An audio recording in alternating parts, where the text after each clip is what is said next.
বলো নামাজের বাহিরে এবং ভিতরে 13 ফরজ নামাজের বাহিরে 7 ফরজ শরীর পাক কাপড় পাক নামাজের জায়গা পাক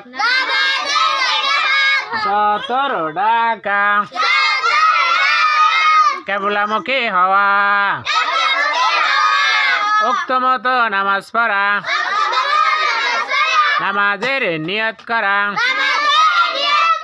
নামাজের ভিতরে 6 ফরজ তাকবীরে তাহরিমা বলা দাঁড়াইয়া নামাজ পড়া কেরাত পড়া রুকু করা 2 সিজদা করা আখিরে বৈঠক